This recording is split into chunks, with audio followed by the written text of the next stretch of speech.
Hoje é dia de falar a respeito de talvez do cidadão mais oportunista, descarado e sem vergonha da história de Belo Horizonte, o senhor Álvaro Damião Vieira da Paz, mais conhecido como Álvaro Damião, o atual prefeito da cidade. Quem é que poderia imaginar que, diante de tantas opções que o povo belo-horizontino possuía para eleger, escolheu, ainda que indiretamente, logo um apresentador sensacionalista, puxa-saco de chefe de emissora falida, metido a boizinho com topete, mesmo ele já estando na casa dos 50 anos de idade, e que é rodeado de velhinho inculto, alienado e semi-analfabeto para bajular, só porque o vê pela televisão brincando com um fantoche de pica-pau da Shopee. Alterosa agora, com Álvaro Damião.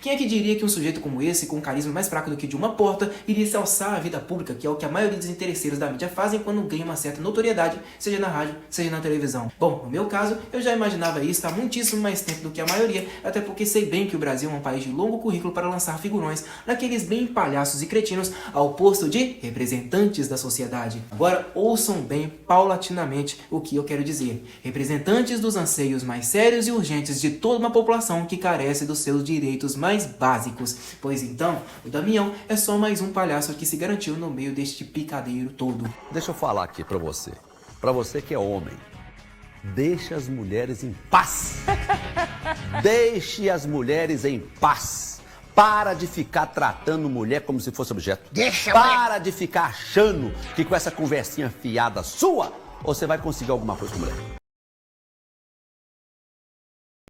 Gente, falar uma coisa pra vocês. Primeiro dia oficialmente do carnaval, né? Oficialmente mesmo. E falar uma coisa pra vocês. É muito viado. É muito viado. Mas é muito. Muito. Aí a gente pensa naquela famosa frase também que quem casou, casou. Porque, gente, não tem mais hétero. Não tem mais. E se eu disser que o país inteiro está diante de uma figura centralizada no poder, tão cínica e abjeta quanto o atual prefeito de BH? Esqueça por um momento o Bostinha de topete e olhe para a figura do atual presidente da República, chefe do poder executivo de uma das maiores e mais importantes nações do mundo inteiro. O sujeito não passa de um pinguço iletrado, maior ladrão da história do país, envolvido nos maiores escândalos de corrupção da humanidade e consegue convencer milhões de pessoas só com a promessa fajuta de um pedaço de carne e um botijão de gás. O povo tem que voltar a comer um churrasquinho. Candidato. Comer uma picanha e tomar uma cervejinha. Vez ou outra ele até solta uma frase aqui ou ali de que o pobre vai poder viajar de avião no meio de brancos e burgueses e que o preto vai poder formar-se na faculdade. Ele só não diz como, quando e onde. E se for por esses crimes de colocar pobre na universidade, negro na universidade, pobre comer carne, pobre comprar carro, pobre viajar de avião, pobre fazer sua pequena agricultura, ter microempreendedor, ter sua casa própria. Se esse é o crime que eu cometi, eu quero dizer, eu vou continuar sendo criminoso nesse país, porque vou fazer muito mais.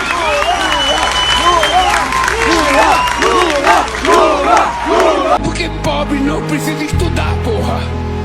Vocês nasceram só pra trabalhar.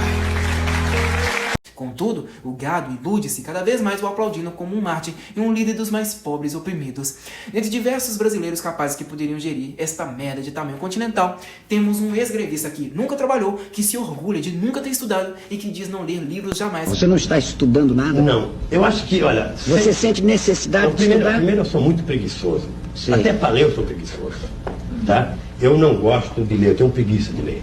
Pelo ato, isso é questão de hábito. Quer dizer, tem companheiro que passa um dia lendo um livro. Eu não consigo. Eu estou com um livro aí, aquele livro 1964, A Conquista do Estado aí. Eu faz 3 meses que eu estou na página 300. Toda sua personalidade patética, fútil e psicopata é resumida a apenas vestir-se formalmente de ternos Armani, apresentar-se publicamente com unhas meticulosamente polidas, servar-se de pratos exóticos e hospedar-se nos hotéis mais luxuosos do mundo. E tudo claro, com dinheiro suado e retirado quase que à força do pagador de impostos que mal tem condições para fazer uma compra básica por mês. É o sujeito que não sabe ler nem escrever, mas sabe vestir-se muito bem, ser o maior burguês do país e enganar multidões sobre palanques, sempre com a ajuda da graciosíssima pinga escondida em garrafa mineral. Eu acho que eu peguei, presta atenção, essa garrafinha é de cachaça. Ó. Ele tá na mão com uma garrafinha de cachaça. Aí alguém falou alguma coisa, tá vendo? Ele tá bebendo muito devagar essa água. É uma cachaça isso aí. Ele já tá meio grogue. Presta atenção nisso. Aí alguém vai e tenta tirar a garrafa da mão dele porque já percebeu que ele tá grogue. Olha lá, ó. Alguém dá o toque, olha lá. Alguém tira a cachaça da mão dele. Olha lá. Ele fala, não. Aí ele deve falar alguma coisa. Olha como ele tá grogue, cara. Ele toma um golinho, ele não toma como se fosse água, ele toma um golinho como se fosse cachaça. E aí neguinho tira da mão dele. Ou seja, o cara tá briaco. E aí, ó a cara de sonso dele já. Chapou, velho. Esse sindicato fez uma das greves mais extraordinárias.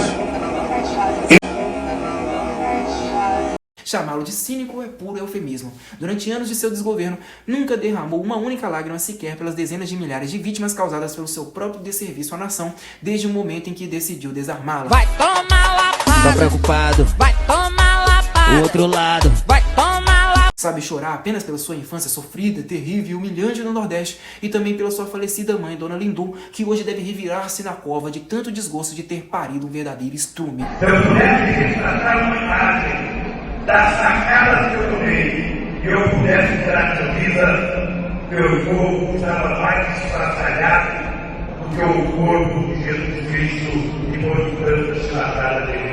Estrume de cachaça ainda por cima.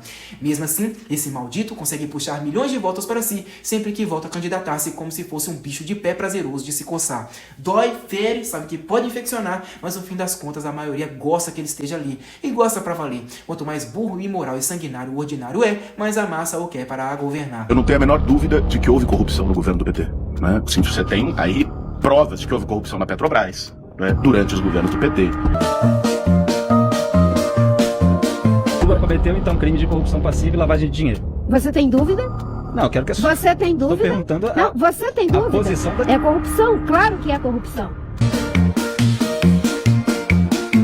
Depois de ter quebrado o Brasil, Lula diz que quer voltar ao poder. Ou seja, meus amigos, ele quer voltar à cena do crime. Eu poderia passar o dia inteiro destilando todo o meu ódio contra os políticos brasileiros, mas o que mais me desanima mesmo é o próprio povo.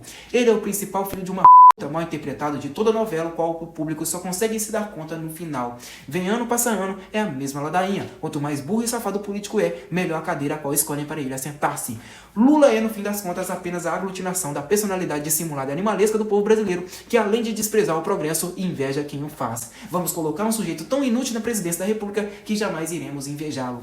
Foi mais ou menos o que fizeram com Kleber Bambam na primeira edição do BBB, sendo mais votado para ganhar aquela merda. E o Damião? Bem, ele é basicamente o subnitrato do pó da bossa que restou para nos governar. Antes tínhamos o Calil como prefeito, um velho revoltado com seu time do coração, criado em berço de ouro pelo seu papai Elias Calil, e que ajudou o time mais decadente de Minas Gerais a vencer um título da Libertadores, mesmo depois de mais de 100 anos de existência. Não é de história nem de tradição, mas de existência, e só porque o Gargamel conseguiu tirar o clube patético mineiro da fossa, conquistando um título importante da maneira mais humilhante e sofrida do futebol, ele foi cotado politicamente pela maioria como uma pessoa razoavelmente equilibrada, com toda a capacidade lógica, cognitiva e sociológica para governar uma das maiores capitais do país. Brincadeirinha, todo mundo já sabia que ele não era minimamente equilibrado. Agora, dá pra acreditar que confiaram na honestidade de um sujeito só pela sua ignorância e forma turrona de expressar-se? Este era o único e mais provável atributo que o Calil demonstrava possuir até então. Será que todas as suas outras possíveis qualidades podiam ter sido eliminadas assim tão de repente? Basta ser curto e grosso que torna-se perfeito para liderar politicamente toda uma sociedade? Faltou atitude, o time borrou na calça e é isso que aconteceu. E não adianta inventar outra desculpa e criar crise. Eu não converso com o jogador no vestiário, eu tenho por hábito que não converso. Conversei com o Geninho, ele tem a mesma opinião. O Cruzeiro representa para mim aquele meu objetivo, que é destruí-lo. Então, se eu puder destruir o Cruzeiro, se tiver a meu alcance, eu vou poder morrer completamente feliz. A história do Cruzeiro na Libertadores eu conheço. Aqui em Minas Gerais todo mundo conhece. São os três patetas. A gente já conhece, que sabe o que vai acontecer e vai rir de novo. Então o Cruzeiro não me preocupa em Libertadores. O Cruzeiro não é Atlético. O Atlético quando embicou para Libertadores ia ganhar e todo mundo sabia que ia ganhar. Eles não, são os três patetas. Nós vamos no final rir, como rimos toda vez que eles entraram em Libertadores. A partir de quando a Libertadores começou a valer, né? Quando não valia nada, qualquer um ganhava. Nós pegamos dois títulos, ajuda no ralo. É o Atlético de Minas Gerais, tem mais importante que Minas Gerais.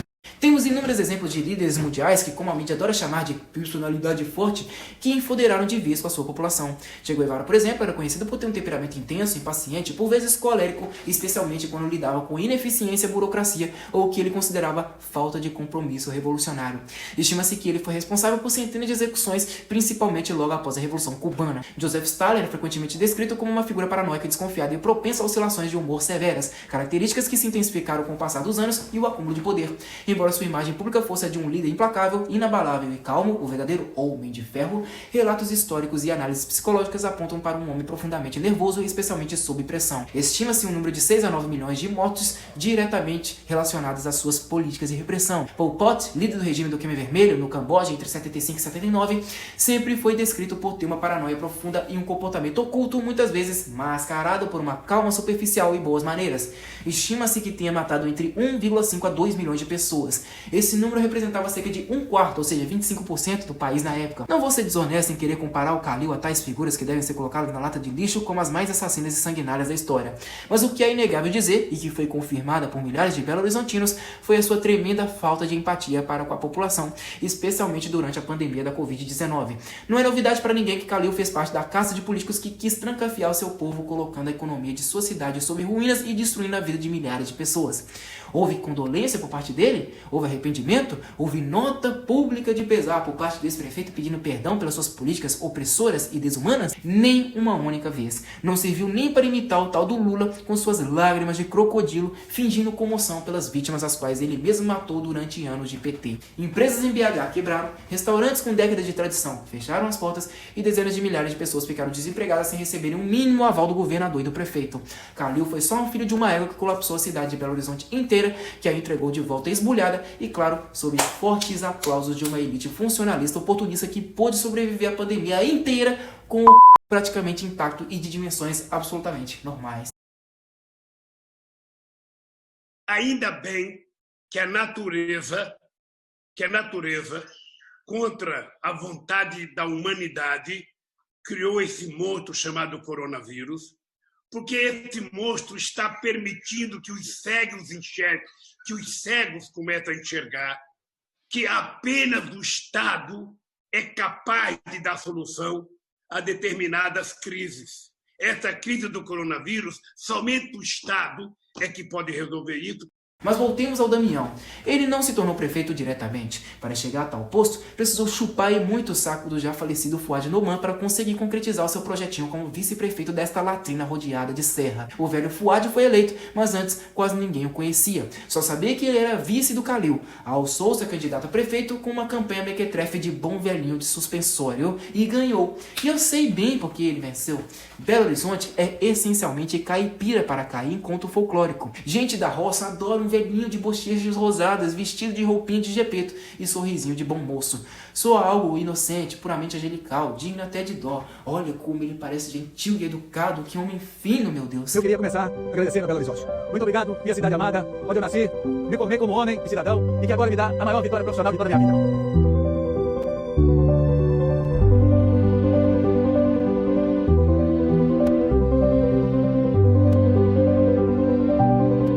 A reboque, o tal Punhard na mão levou seu bichinho de estimação que antes era só conhecido por conversar com um fantoche de pica-pau de feira num programa televisivo pra lá de sensacionalista decadente. Mostrando pra você essas imagens aí, ó. Tá vendo?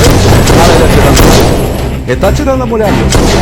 A moça tá trabalhando, ela tá na lanchonete trabalhando. O rapaz chega e identifica, chama ela pelo nome. Ele falou o nome dela. Na hora ele chega e fala o nome dela. Ele chega e fala: Selma! Aí a Selma dá só uma olhadinha pro lado. Selma! A Selma olhou. A Selma olhou pra morte, tadinha. Não sabia ela, mas ela olhou pra morte. Por causa dessas imagens da ação desse vagabundo, desse assassino, desse ordinário, eu digo pra você que...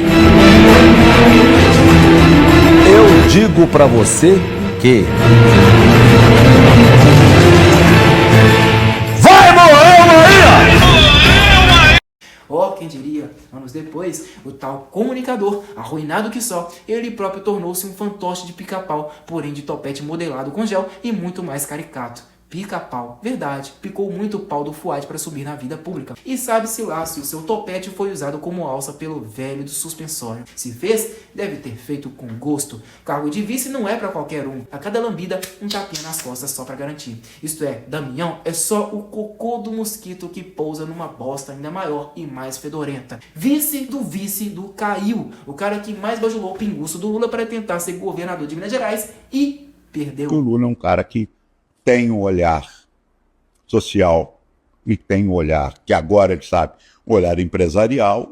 Sabe, o cara precisa de 50 milhões de votos para ser eleito. Então o cara não deve ser ruim. Meus amigos e minhas amigas, Calil vai governar com coração.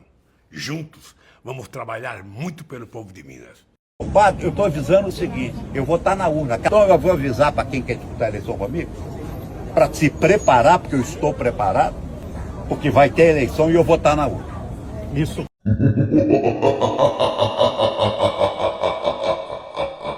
Que deprimente. Álvaro Damião é e deveria permanecer, na melhor das hipóteses, apenas como jornalista. E olha que essa profissão é a classe mais inferior que pode existir na vida intelectual. Eu mesmo faço parte dela, mas sinto muito mais admiração pela minha vida de escritor independente do que tentar um trabalho de produtor de conteúdo para agradar patrão X, Y ou Z só para não morrer de fome. Mas o pior de tudo é forçar-se a acreditar que uma pessoa que abriu mão da profissão e que deveria ser conhecida como uma das mais honrosas e necessárias para a população, só para subir na vida pública e não ter que depender do mesmo salário medíocre todo mês.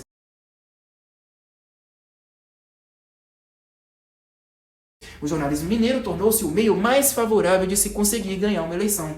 Os próprios companheiros de profissão do Álvaro Damião sabem bem do que estou falando aqui. Citei a Rádio Itatiaia, não foi? Quantos ali não decidiram abandonar a própria profissão porque vislumbraram uma possibilidade de sucesso na carreira pública? Se fossem tão sérios no que diziam fazer, entenderiam que o jornalismo é a área que mais carece de profissionais sérios e solidamente empenhados em transmitir a verdade para a população. Mas não. A maioria ali se encanta pelo valor dinheiro. Onde paga mais, vende até a própria mãe em busca de mamar nas tetas governamentais. João Vitor Xavier, Laudívio Carvalho, Alberto Rodrigues, Hélio Costa, Mário Henrique Caixa, Júnior Marisa, Wellington de Castro, José Lino de Souza e lá vai Barranco são algumas figuras que já passaram pela Rádio Itatiaia.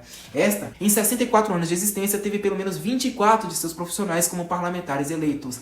E desses que acabei de citar aqui, pelo menos 4 já tiveram seus nomes ligados, ainda que indiretamente, a crimes de corrupção. Júnior Marisa, por exemplo, ao apoiar Azeredo, descobriu-se que recebeu R$175 mil durante o escândalo do Mensalão, que também envolveu tucanos. Laudívio Carvalho teve o seu nome envolvido em planilhas internas da Odebrecht, que continham registros de repasses eleitorais a possível recebimento de valores ligados à Caixa 2 eleitoral. Mário Henrique Caixa teve o seu nome envolvido em investigação do Ministério Público, suspeito de retenção de salário de assessores parlamentares, mais popularmente conhecido como rachadinha. José Lina apareceu em apurações conduzidas pelo Ministério Público de Minas Gerais, envolvendo suspeita de assessores que não exerceriam plenamente funções do gabinete e denúncias administrativas relacionadas à utilização de recursos de gabinete, nomeações consideradas políticas e atuação parlamentar ligadas a bases eleitorais específicas. Não que eu esteja julgando a Rádio Itatiaia como uma empresa privada envolvida num consórcio político, mas por que diabos tanta gente coincidentemente sai dali sem vir a público prestar satisfações ao povo quando migra para a política para pelo menos rebater os seus supostos envolvimentos em esquemas fraudulentos? Por que se esquivam tanto de prestar contas à população que os elegeram, ainda que esta tenha o feito de maneira despreparada e inocente? Está certo que um sujeito, quando aparece na mídia, seja como apresentador, repórter ou comentarista, ele precisa transparecer, ou pelo menos tentar, um determinado nível de carisma para que assim alavanque a audiência do canal para o qual trabalha. Contudo, será que os nossos profissionais de mídia não pensam com a gloriosa e tão desejável consciência moral minimamente ativada em lidar honestamente com gente iletrada sem um mínimo grau de instrução e que está em maior número, que os assistem como se considerassem membros da própria família? Será que não concebem dentro de si a verdadeira importância do trabalho jornalístico, que é tão essencial quanto a função de um médico de socorrer os doentes? Para aqueles que os acompanham, mas não possuem um grau razoável de entendimento, qualquer verborréia despejada pelos profissionais da comunicação ditos cultos, formados, diplomados, esclarecidos, é tida como verdade incontestável. Isso jamais seria permitido caso as famosas agências de fact-checking atuassem no Brasil sem fazerem distinção ideológica partidária descaradamente de quem e não do que opinam. Não dá para se esquivar. A Rádio Itatiaia tem sim um viés ideológico majoritariamente de esquerda e tudo o que faz, não cito o nome porque nem sei quem é o responsável por aquela merda, é colocar alguém mais ou menos direitista no meio de suas conversas de redação, só para poderem passar daí os seus jornalistinhas a ideia de democráticos, equilibrados e abertos a qualquer tipo de discussão. Rita Mundinho é um bom exemplo desse circo. Está na cara que tudo ali é um grande picadeiro e muito bem organizado. Divija das nossas opiniões, mas não traia a nossa ideologia. Caso contrário, será cuspido do grupo para nunca mais voltar. Quem é que não se lembra de uma das manés que mais se posa de séria na rádio, a jornalista Edilene Lopes, entrevistando com muito glamour o ex-presidiário Luiz Inácio Lularápio da Silva, que foi solto graças a um golpe político em conluio com o STF. Nessa costura para as prefeituras, para Belo Horizonte, o PT pensa em ter um candidato próprio, que é o Rogério Correia, pode ir com o Fuad? Como é que o Calil entra nessa história? Porque, pelo que eu sei, o senhor se reuniu com ele ontem na casa do Valfrido dos Mais. Não teve? Não houve reunião porque... Teve uma conversa com ele? Não, porque o Calil tinha marcado um jantar, eu e os ministros fomos no jantar, aliás, agradecer em público a qualidade da comida que o Valfrido nos ofereceu e o carinho dele e da Sheila para nos receber, mas o Calil telefonou dizendo que não podia ir, então não foi. Mas eu não sei, o Calil também pode ser o que ele quiser ser. Porque ele já foi prefeito da capital, ele tem que escolher se ele quer ser alguma coisa. O que eu acho é que está cedo para a gente discutir. O Fuad é um companheiro que eu tenho gratidão a ele, porque ele me apoiou em 2022. Né? Ele tinha assumido o lugar do Calil. Agora o PT está dizendo que quer ter um candidato que talvez seja o Rogério. O Rogério é um homem público de Minas Gerais, muito conhecido, muito lutador, é um batalhador incansável, tem total possibilidade de ser candidato a prefeito. O que nós temos que trabalhar é sempre com a perspectiva de quem que nós vamos enfrentar mais à direita, mais conservador, sabe, para que a gente possa não cometer o erro de entregar Belo Horizonte outra vez a uma pessoa extremamente direita, um fascista. Sabe, é isso que nós temos que pensar. Como nós temos tempo ainda, Helene, a gente só tem que ter um pouco de paciência. Muitas vezes em política as pessoas ficam apressadas, querem tomar decisão rápido, querem se colocar rápido. Nem sempre a rapidez é a melhor amiga de uma decisão política correta. Eu sempre digo o seguinte, eu não tomo nenhuma decisão quando a febre está com 39 graus. Eu primeiro espero a febre baixar. Quando ela chegar a 36, aí eu estou apto para tomar decisões. Então a prioridade é que nenhum candidato mais à direita ou mais bolsonarista, como o Nicolas Ferreira ou Bruno Henrique, ganhe a prefeitura de Belo Horizonte. Eu acho que nós temos que levar isso em conta. Nós temos que fazer uma análise política, o que significa, sabe, um cidadão fascista, um cidadão negacionista, ganhar uma cidade como Belo Horizonte. Eu acho. Nós temos experiências extraordinárias em Belo Horizonte, de gestões do PT. Nós temos no Célio Castro lembranças extraordinárias do que é o exercício da democracia. Nós temos o próprio Pimentel, que foi um extraordinário prefeito de Minas Gerais. Nós temos o Calil, que fez uma boa gestão. Então é preciso que a gente esteja sempre tentando oferecer o melhor para o povo de Belo Horizonte. Belo Horizonte é uma grande cidade, é uma cidade bonita, mas tem muitos lugares periféricos sofridos.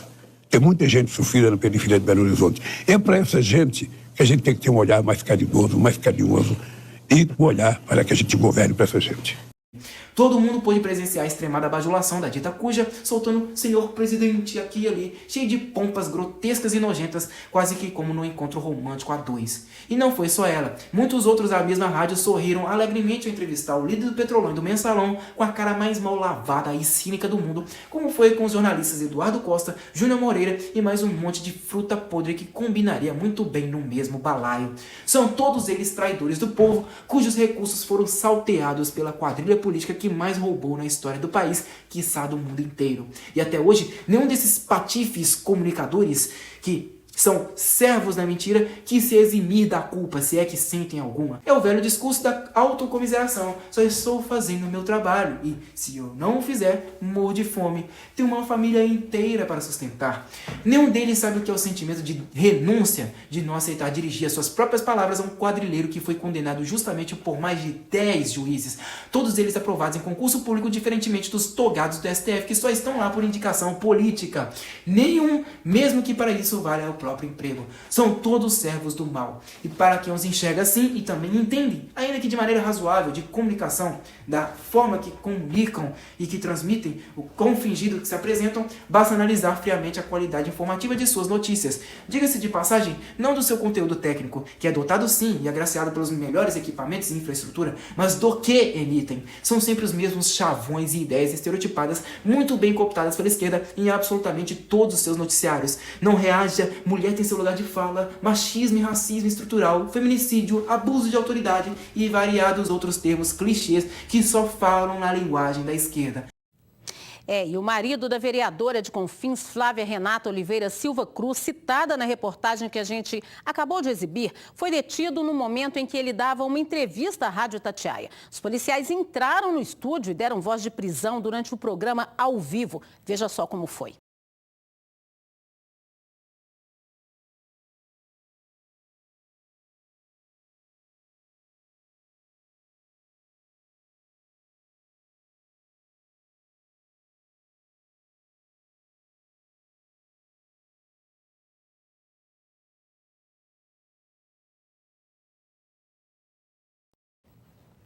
Eles estão cumprindo a ordem, está sendo documentado neste momento. E o policial aqui, numa atitude de desrespeito que nós não merecíamos, está dizendo o protegido da Itatiaia. A prisão aconteceu ao vivo, no início da tarde, mas o programa estava no intervalo quando a confusão começou. A produtora sai do estúdio para conversar com os policiais. As imagens não mostram, mas ela pede para que os dois aguardem do lado de fora. Eles se negam, empurram a porta, a jornalista e entram à força. Achei um absurdo, foi muito truculento, foi uma falta de respeito. Não tinha para onde ele fugir, estavam na porta do estúdio, era só aguardar. O apresentador ainda tenta acalmar os policiais civis. Não adianta, eles revistam o entrevistado e em pouco tempo levam o homem sem mostrar nenhum mandado de prisão. Eu só queria que deixassem eu consultar um superior. Agarraram o moço, levaram, ainda saíram dizendo coisas do tipo: vamos levar o protegido da Itatiaia, vamos levar esse folgado. O rapaz preso é Armando Júnior Pereira da Cruz. Ele é casado com uma vereadora de Confins. A parlamentar foi detida nesta manhã em uma operação que investiga fraudes em licitações e lavagem de dinheiro. Mas Armando falava no rádio sobre outro caso. O homem dizia estar sendo perseguido por policiais depois de denunciar um delegado da cidade na corregedoria. O subcorregedor da Polícia Civil, que não quis gravar a entrevista, participou de uma reunião na Itatiaia com a presença do Sindicato dos Jornalistas e o presidente da rádio. Como não foi apresentado nenhum mandado, a corregedoria vai apurar agora se existe mesmo alguma ordem judicial contra o entrevistado. As investigações também vão mostrar o que nenhum funcionário abordado pelos policiais aqui na rádio conseguiu descobrir: a qual delegacia pertence à dupla que fez a prisão. Faz parte da nossa profissão? Faz, mas não da forma como ele aconteceu hoje aqui no prédio da Rádio Itatiaia. A prisão está acontecendo nesse momento.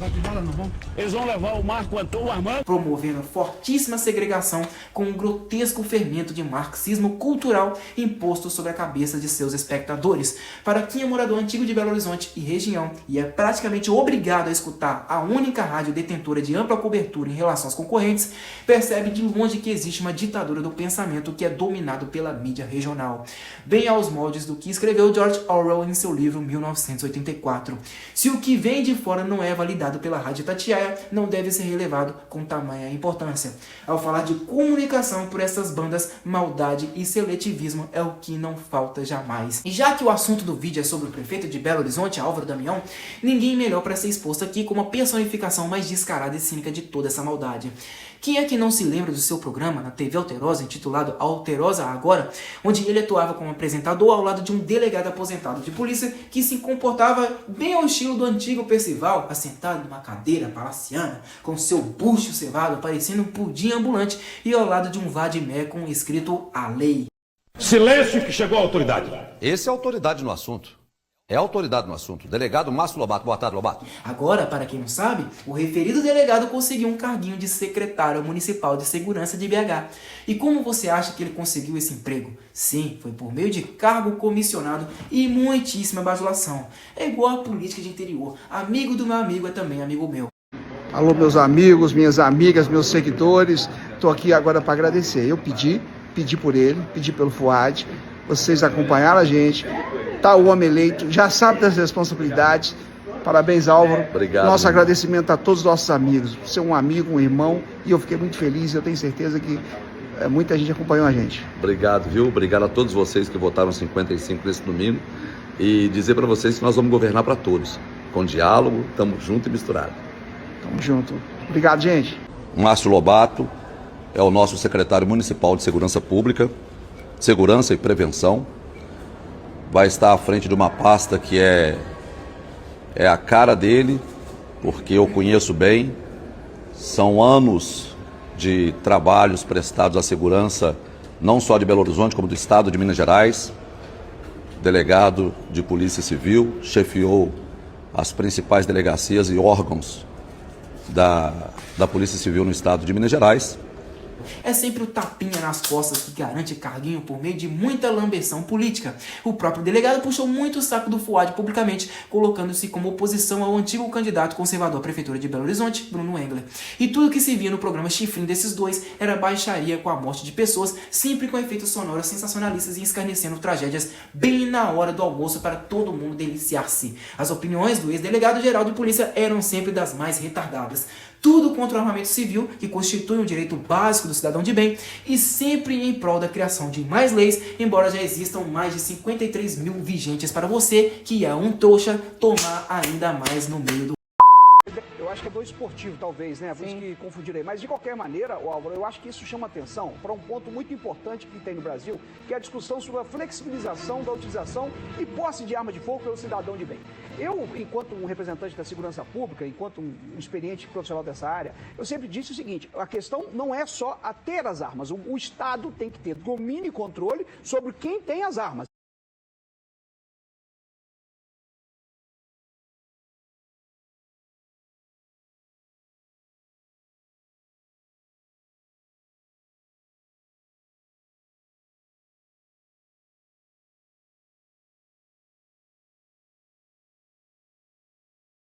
Isso é muito importante. Agora, a arma tem que estar na mão de pessoas de bem e de quem sabe utilizar uma arma. Aquelas pessoas que já me procuraram e perguntaram: eu quero comprar uma arma. Eu falei: peraí, com que objetivo? Porque a arma às vezes é uma falsa impressão de segurança.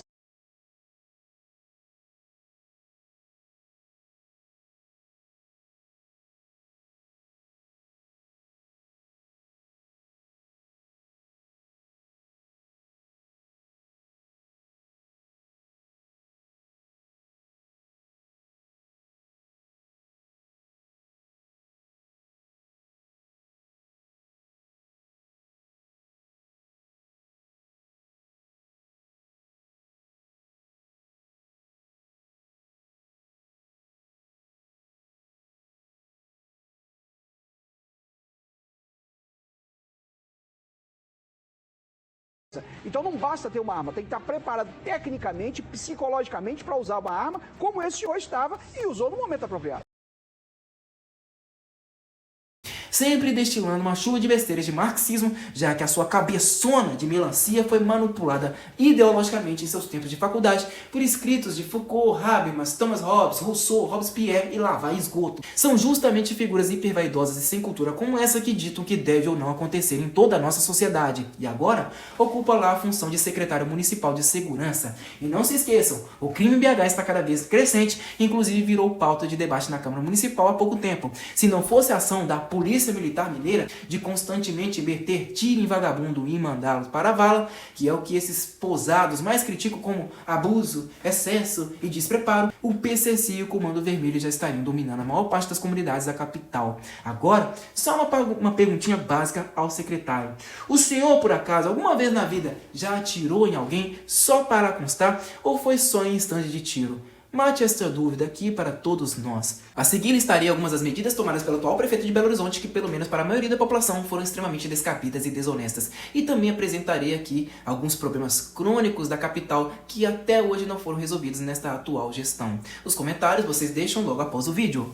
Reuniu-se com Dilma Rousseff em Xangai, na China, que é a atual presidente do BRICS. Lembrando que até 2023 a capivara recebia mais de R$290 mil por mês. É por isso que ninguém mais ouve falar dela. Está lá caladinha recebendo mais de R$2 milhões ao ano, luxando com o teu dinheiro. Ela disse à atual prefeita de Belo Horizonte que iria destinar R$1 bilhão para o anel rodoviário da cidade, mas tudo que o cidadão belo-horizontino pôde perceber até então foi a instalação desenfreada de radares na principal rodovia da capital. Uma média de 1 radar por quilômetro só no anel. Foram mais de 65 radares que entraram em operação em fevereiro, muitos inclusive escondidos em matos altos, já que a prefeitura não realiza sequer o capeamento frequente das rodovias.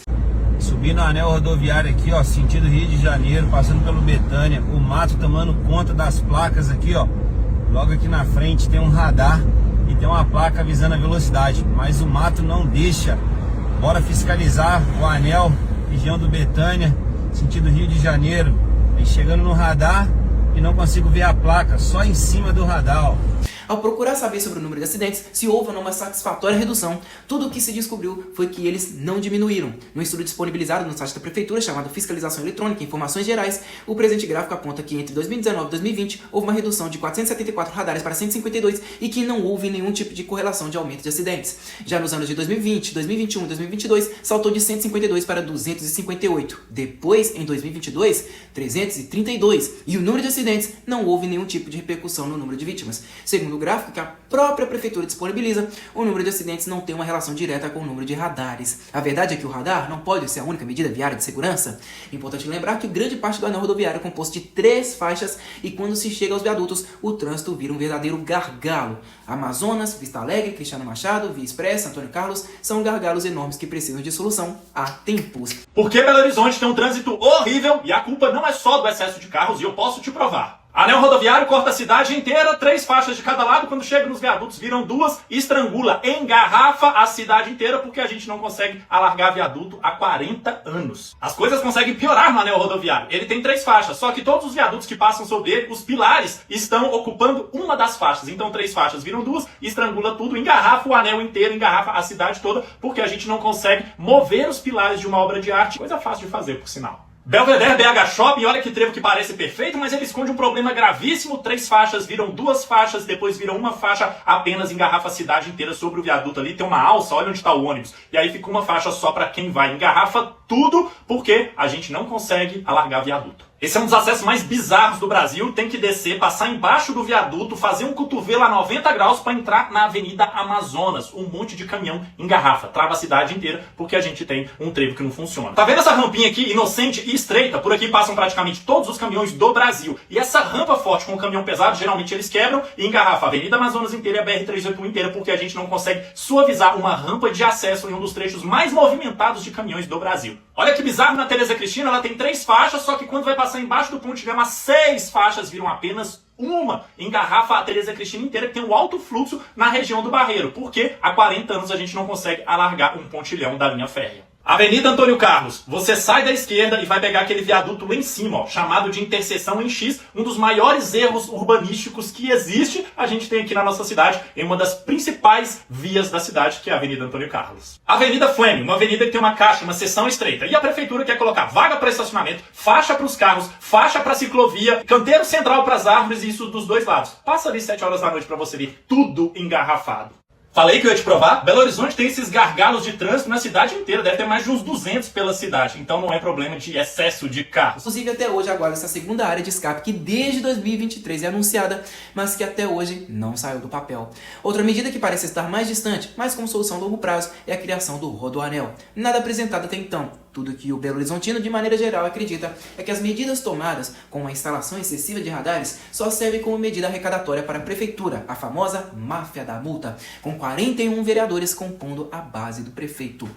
A Via Expressa, um dos principais eixos viários da região metropolitana de Belo Horizonte, ligando a capital a Contagem e Betim e destinado ao tráfego de alta velocidade, passou a ter velocidade máxima reduzida de 80 para 60 km por hora em 17 de junho de 2025, para supostamente aumentar a segurança viária. Contudo, a redução do limite de velocidade não alterou a rotina de acidentes no local. Dados do Observatório de Segurança Pública da Secretaria de Estado de Justiça e Segurança Pública SEJUSP-MG mostram que entre junho e novembro de 2025 foram registradas 340 ocorrências na Avenida Presidente Juscelino Kubitschek. O número é cerca de 7% maior do que os 316 registrados do mesmo período de 2024. A Prefeitura de Belo Horizonte, responsável pela mudança, argumenta que houve variação na gravidade das batidas. Em todo o ano de 2024, a Via Expressa registrou 148 vítimas em acidentes, das quais 15 foram socorridas em estado grave ou inconscientes. Em 2025, até novembro, são 120 vítimas, sendo 13 graves ou inconscientes. A via é uma das principais ligações entre Belo Horizonte e Contagem, com grande fluxo de veículos leves e pesados diariamente. Belo Horizonte tem um dos piores trânsitos do mundo, 41ª posição em 2023, sendo a 4ª cidade mais engarrafada do Brasil, igualando-se a São Paulo em tempo de congestionamento. Motoristas gastam cerca de 57 a 109 horas extras no tráfego por ano, com impacto severo dos horários de pico e alta intensidade de veículos. São inúmeras bizarrices elaboradas pelos engenheiros de trânsito que, mesmo após a conclusão quase que secular de viadutos para tentarem desafogar o trânsito, ainda insistem em investir em semáforos instalados justamente debaixo desses mesmos viadutos que custaram milhões de reais ao bolso do contribuinte. Vou falar com vocês, Belo Horizonte, quando eu falo que é o pior trânsito do mundo, vocês não acreditam. Tá vendo aqui, ó? Viaduto, foi feito um viaduto, também depende primeiro. Aí tem um sinal, mas tá estragado. Não sei, aí tem um sinal debaixo do viaduto. Aí vai ter outro viaduto, outro sinal debaixo do viaduto.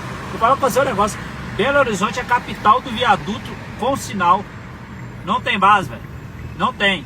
Da Pedro I, fui pra cá, deve ter uns 20. Belo Horizonte é doido demais, né? Gastaram milhões para poder fazer os viadutos aqui na Valdomiro Lobo Cristiano Machado, para melhorar o fluxo do trânsito. O que eles fizeram? Botaram um sinal de trânsito aqui, né? Para poder atravessar pedestre. Não existe passarela, não. É só BH mesmo, viu? Alô, Álvaro Damião! O trânsito de BH possui diversos problemas recorrentes que incluem semáforos intermitentes, ou seja, flash, em cruzamentos importantes, falta de inteligência no fluxo, a chamada onda vermelha, e nada disso é por conta do alto número de veículos, mas da má gestão da própria prefeitura. São dezenas de equipamentos instalados erroneamente que só contribuem com o engarrafamento da cidade. E só para se ter uma noção dos gastos exorbitantes que de nada resolvem, a construção dos viadutos na Avenida Cristiano Machado, por exemplo, teve um erro de projeto que custou 20 milhões de reais a mais aos cofres públicos. Isto é, foi 20% mais cara. Ela era para ter sido entregue em agosto de 2024, mas teve a sua previsão de conclusão prorrogada para mais um ano. O fluxo melhorou? Não. Continuou engarrafado e com certeza virão mais promessas de obras faraônicas nas eleições futuras por algum novo santo que surgiu. Foi divulgado no Diário Oficial do município de BH que por conta de um erro de projeto, essa obra vai ficar 20% mais cara. E isso vai gerar um custo de 20 milhões de reais.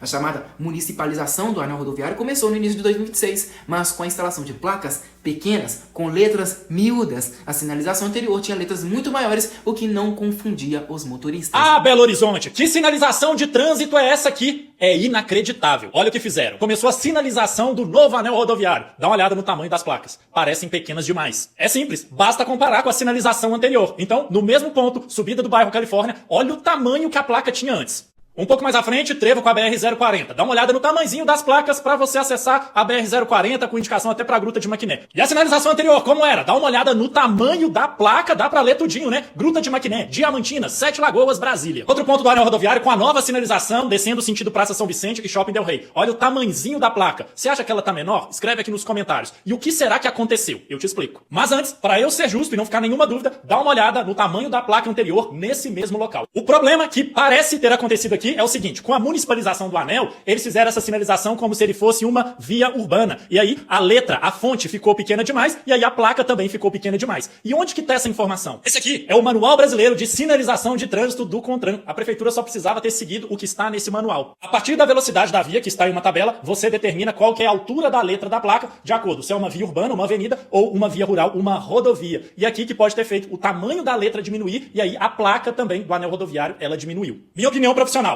Belo Horizonte, que mancada, hein? Por que não deixou o tamanho das letras como era nas placas anteriores? Em 2025, uma operação contra fraudes em licitações e contratos da Prefeitura de BH estimou prejuízos de mais de 35 milhões de reais. E uma delas está relacionada às obras próximas à Estação São Gabriel. 6 servidores foram afastados por determinação judicial. Obras na Praça das Águas, na Avenida Cristiano Machado e do Reservatório Profundo Vilarinho 2 foram inclusive afetadas por suspensão de pagamentos. Belo Horizonte tem a segunda passagem de ônibus mais cara entre as capitais entre 2026, atrás apenas de Florianópolis. Ainda assim, a prefeitura tirou 139 milhões de reais de parques, cultura e zoológico para pagar empresas de ônibus da cidade. Só em 2025, o executivo já havia pagado 565 milhões de reais no ano como remuneração complementar ao transporte público convencional. Sobre a chamada tarifa zero, a prefeitura havia destinado mais de 744,7 milhões de reais no orçamento municipal de 2025 para o subsídio às empresas de ônibus, mesmo elas cobrando passagem em outros dias da semana. Com esse valor todo, daria para ser adotada tranquilamente a política da tarifa zero todos os dias nos ônibus da capital mineira, já que o subsídio consegue custear o valor das tarifas com sobra. Ainda assim, a previsão é que o subsídio ao transporte coletivo seja de 756,9 milhões de reais em 2026 e o valor da passagem convencional já no primeiro dia de janeiro deste ano, sem esperar um único dia sequer, já passou a custar R$ 6,25, um acréscimo de 50 centavos.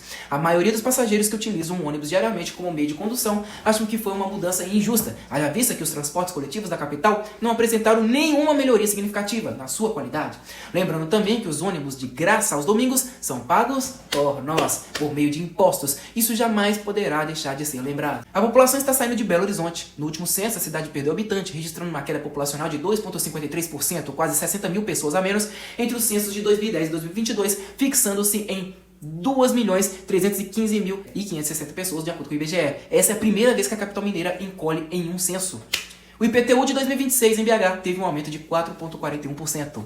No último dia, para o prefeito prestar contas de 2025, ele não estava presente. Ficou o mês de janeiro inteiro de férias na Europa, indo a Roma, Paris e outras cidades. Ficou todo esse tempo fora graças a uma autorização concedida pela Câmara, de 30 dias, o que é algo muito fora do comum, haja vista que um prefeito, quando tira recesso, é de no máximo 15 dias. Foi a quinta vez que ele viajou de férias, e vale lembrar que Álvaro Damião não tem vice, o que automaticamente fez o presidente da CMBH prefeito ao menos 5 vezes. Hoje é o último dia para o prefeito prestar contas de 2025. E adivinha só, ele não está aqui. Ele passou mais de um mês na Europa. Será que o prefeito ainda está em Roma? Será que está em Paris? Ou será que não quer prestar contas para a população? Estamos falando de uma previsão orçamentária com déficit para o ano de 2026. Tiraram dinheiro da segurança pública, colocaram mais dinheiro no carnaval. A prestação de contas é simples. Quem não deve, aparece.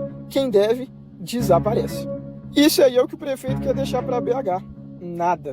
O orçamento de Belo Horizonte para 2026 foi aprovado com déficit de quase 787 milhões de reais. O projeto da Lei Orçamentária Anual, LOA, de 2026, de autoria do prefeito Álvaro Damião, União Brasil, estima receita total de 24,14 bilhões de reais e despesas que somam 24,92 bilhões pela Prefeitura da capital mineira. Toda a Câmara votou a favor, sem exceção.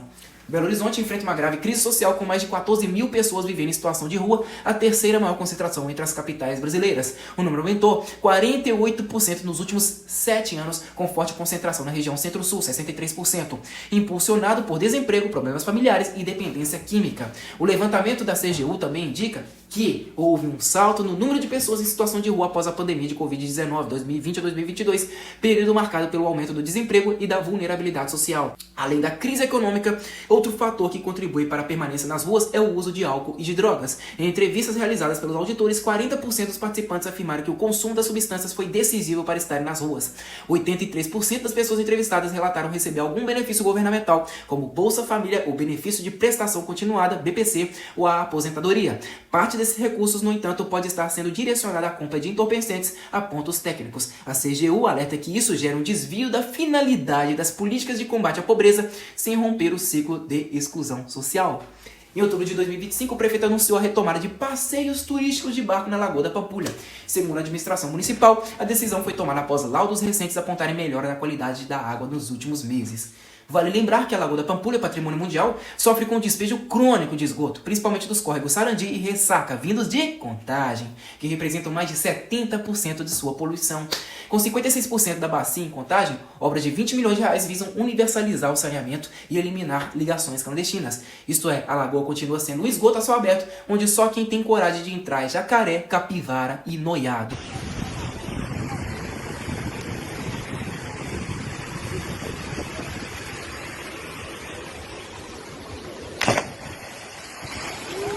Quem disse que aqui em BH não tem praia?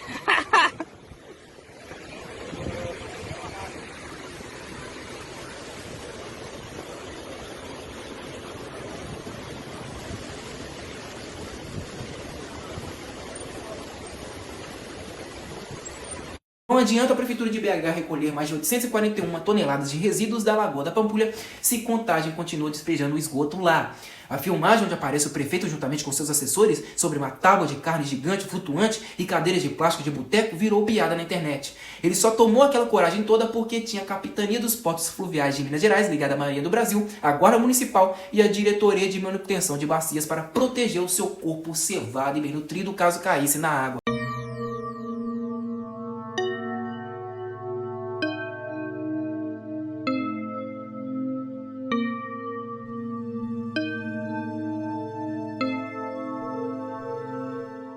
A coisa foi tão vergonhosa que tiveram que treinar de última hora um servidor da prefeitura para remar com um bambu como se fosse um barqueiro em Veneza.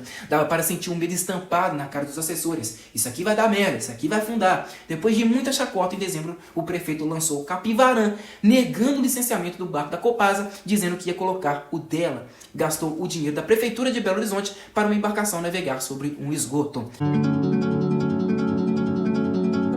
Hoje é um dia muito importante para todos nós, 27 de dezembro de 2025. Dia que depois de 60 anos praticamente a Pampulha volta a ser navegável. Navegar na Pampulha é um sonho. É fazer as pessoas entenderem que a Pampulha é o principal cartão postal da cidade. Ela merece ser tratada assim. Não utilizar mais a Pampulha como instrumento político. Pampulha é navegável. Pampulha é minha, é sua. E agora é todos nós cuidarmos dela e podermos todos fazer a mesma navegação que eu estou fazendo aqui. Tá lindo. Vem pra Pampulha você também.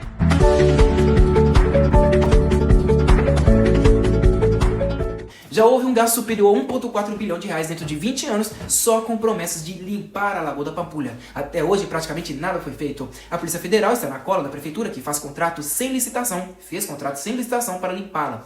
Os vereadores não disseram nada. Contratar a empresa sem licitação numa cidade do tamanho de Belo Horizonte é escárnio total. Foi o mesmo que aconteceu com o açúcar no início de 2025, 1,9 milhão de reais sem passar pelo processo administrativo obrigatório. Álvaro Damião praticamente não tem oposição na Câmara Municipal. E quem disse isso não fui eu, foi o próprio presidente da CMBH, Juliano Lopes. É por isso que toda peripécia que ele inventa é aprovada e aplaudida por puxa-sacos. Tem oposição ao prefeito Damião na Câmara? Não tem. Algumas coisas, outras não. Né? Falar assim que é oposição por ser oposição, não é? Não tem. Isso de fato não tem. Tá todo mundo apoiando o prefeito. E você, tá apoiando o prefeito também?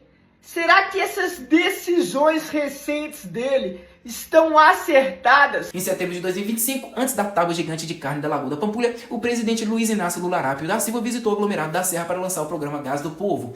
O evento, realizado no campo do Najá, na Vila Cafezal, marcou o anúncio da distribuição gratuita de botijões de gás para 15,5 milhões de famílias de baixa renda. Damião elogiou Lula e pediu um Instituto Federal para a Serra, com superfaturamento, é lógico. Só não dizem que os maiores problemas relacionados ao gás do povo para famílias de baixa renda incluem o alto custo do botijão, limitações na abrangência do benefício, muitos elegíveis não recebem, dificuldades de acesso em áreas remotas e a transição do pagamento em dinheiro para vales eletrônicos. Essa situação gera insegurança alimentar e o uso de métodos perigosos. E quem vai pagar por esse programa? Como sempre, é o trabalhador, pagador de impostos. Vale lembrar que o aglomerado da Serra é uma das regiões de BH onde há a maior concentração de beneficiários do Bolsa Família. O programa pretende atender 52 mil famílias com botijão grátis na capital e mais de 15 milhões de famílias no país inteiro, o que gerará um custo de cerca de 5,1 bilhões só para o ano de 2026. Lembrando que o programa teve início em 2025 e seu custo inicial já foi de 3,57 bilhões de reais já no fim do ano passado. Será você quem irá pagar toda essa conta. A Prefeitura de Belo Horizonte liberou mais de 450 mil reais para a parada LGBT. Todo mundo sabe que o movimento é ótimo para levantar bandeiras ideológicas de esquerda e fazer campanha eleitoral para o Lula. Isso não é novidade para ninguém.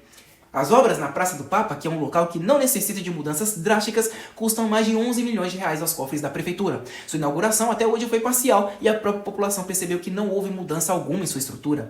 A única promessa, dita grandiosa, é de se instalar a estátua de João Paulo II no local. Até hoje, nada de estátua. E quanto você acha que irá custar essa benfeitoria, possivelmente feita de bronze, assim como foi feita do FUAD, em frente aos edifícios Sulacap e Sul-América, que custou mais de 250 mil reais ao bolso do contribuinte? A Câmara Municipal aprovou em fevereiro de 2026 um empréstimo de 500 milhões de reais para a Prefeitura de Belo Horizonte. Segundo a administração municipal, os recursos serão destinados a iniciativas da agenda ambiental e climática, com foco em soluções baseadas na natureza, infraestrutura verde, mobilidade sustentável, arborização urbana, gestão de resíduos, conservação de recursos hídricos, requalificação de áreas vulneráveis e ações de educação climática no âmbito do programa BH Resiliente. Ok? Só 60 milhões de reais de toda essa bagatela estão esclarecidos. O resto, não. Na votação para aquisição do empréstimo, foram 33 votos favoráveis, 5 contrários e uma abstenção. Lembrando que a capital possui 41 vereadores. E aí, tem ou não algo de errado que ninguém tem coragem de explicar? Belo Horizonte, a capital dos buracos. A cidade já registrou mais de 86 mil operações tapa-buracos de janeiro a agosto de 2025, com 25 mil reparos apenas no primeiro mês daquele período. Em 2023, foram mais de 184 mil intervenções. A situação é crítica, especialmente no período chuvoso, com as regionais Pampulha, Centro-Sul e Oeste concentrando a maioria dos buracos. Sobre o tão aclamado carnaval, a Prefeitura de BH retirou mais de 6,5 milhões de reais da segurança pública. Cadê o secretário Márcia Lobato dando piti, hein? E injetaram mais dinheiro público na festa. Em vez de pegar dinheiro de iniciativa privada para o evento, o prefeito decidiu investir mais 28 milhões de reais do nosso dinheiro para promover lascívia a céu aberto, promoção política ao PT, gente urinando e cagando em vários pontos da cidade, inclusive em frente à porta de moradores, além de muito escárnio da fé alheia. Ô, gente, o que vocês estão achando desse carnaval de Belo Horizonte? Gente, essa rua aqui, ó, nunca teve carnaval. Rua tranquila do bairro Colégio Batista. Olha lá. Ai, gente de Deus. Olha o xixi no meio da rua. Mais um xixi atrás da moita. Olha lá, gente de Deus. Ah, meu Deus. Xixi na porta do prédio. Fica um fedor. Gente, coitado de quem mora nessa casa aí, ó. Olha lá. Opa, uma ajeitada ali. Ai, agora xixi em dupla.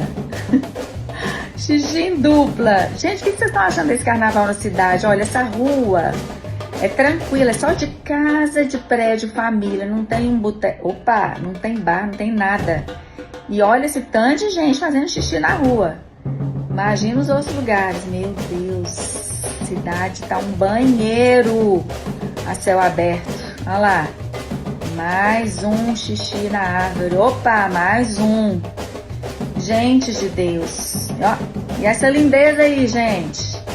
Olha lá, de frente pro prédio. Gente, a representatividade feminina, até que enfim. Tirou a roupa no meio da rua, baixou sem a menor cerimônia. Gente de Deus, que loucura. Com tanto banheiro químico por aí. Gente de Deus. Gente, além da sujeira, se tem criança vendo um negócio desse, o que vocês estão achando desse carnaval na cidade? Comenta aí, me conta o que você está achando da cidade toda com carnaval. Gente, olha que absurdo o que aconteceu ontem aqui em Belo Horizonte. Olha só, gente, o culto acabou, o pessoal não consegue sair. Gente, é muito abuso. Olha aquilo ali, gente. Olha isso aqui, pra porta da igreja, tá? Eu tô falando, olha. Isso aí é um bloquinho de carnaval, olha, que passou em frente a uma igreja. E são pessoas adultas que estão ali na porta da igreja sem poder sair, mas olha as cenas que elas viram. Olha que atentado ao pudor. Gente, depois fala que criança pode ir no carnaval. Nós votamos essa semana e muita gente deu um grito falando que a gente era exagerado. Vê se criança pode ver um negócio desse assim. Se nem adulto pode ver, se nem adulto tem o direito, né, de não querer ver essas coisas. Olha que absurdo. E é um absurdo também porque é uma afronta àquelas pessoas que estão ali para fazer o seu culto, que não conseguiram sair, não conseguiram passar, não conseguiram entrar na igreja. É um absurdo, gente. Eu fico revoltada com um negócio desse. Aproveitando para falar de carnaval, tudo que o prefeito mais quer é fazer festa pro povo de fora assistir, não é verdade? Pois muito bem. Alguns cantores, como Bel Marques e Marina Sena, reclamaram da estrutura organizada pela prefeitura da capital. Por quê? Simplesmente porque o nosso querido prefeito tirou uma mulher técnica da Belo Tour, Bárbara Menucci, e colocou uma indicação sua própria que ainda por cima arrecadou um total de R$0 a iniciativa privada. Que grande investimento o carnaval é para a cidade, não é mesmo? E o cretino ainda teve a pachorra de dizer após o edital de patrocínio do carnaval ficar deserto, se não tem cota, a prefeitura investe. Uma única calçada na cidade, mais especificamente na Avenida Augusto de Lima, precisou de mais de 8 meses para ser reformada. E havia placa informando o valor da obra? Não, não havia. Parabéns pra você, nessa data querida, 8 meses de obra aqui na Augusto de Lima para reformar o passeio da difícil prefeitura. Ô, Damião, me ajuda aí, papai. Cadê a obra aqui? Cadê a placa da obra indicando o valor da obra? um passeio. Tá muito esquisito isso aí, mas eu tô aqui pra te cantar um parabéns, ó. 8 meses de obra, você tá de parabéns pelo seu trabalho, olha lá. Olha o trabalho que bacana. Bacana demais! Belo Horizonte enfrenta altos índices de furto de fios, com mais de 600 ocorrências de cabos de energia e telefonia registradas apenas nos primeiros 3 meses de 2025, concentradas principalmente nas regionais Centro-Sul e Pampulha. Os furtos que visam o cobre impactam semáforos e serviços essenciais, sendo monitorados por câmeras do COP e combatidas pela Guarda Municipal. Apenas 2% da rede elétrica de Belo Horizonte é subterrânea, com a grande maioria, 98%, dependendo de postes, resultando em poluição visual e riscos, como acidentes envolvendo fios soltos, e projetos e promessas eleitorais visam ampliar o aterramento, citando a Sapucaí como exemplo de melhoria, focando em segurança e paisagem urbana. Até hoje, nada. As escolas do município estão praticamente jogadas às traças. Faltam xerox, professores, transporte, kit e uniformes escolares. E em julho de 2025, professores municipais de BH em greve fizeram um ato e a audiência do sindicato com a prefeitura terminou sem acordo. Nas EMEIs está ocorrendo a denúncia de que estão misturando crianças de 3 a 6 anos na mesma sala, o que tem gerado preocupação entre pais que temem impactos no desenvolvimento pedagógico e emocional devido à falta de estímulos adequados e ao aumento do número de alunos por turma. Apesar da polêmica, a Secretaria Municipal de Educação defende que a interação entre diferentes idades favorece a empatia, a cooperação, linguagem e a socialização. Tudo isso não passa de papo furado. O fato mesmo é que a prefeitura quer economizar sala e professor, sobrecarregando todos os profissionais de educação e os alunos envolvidos.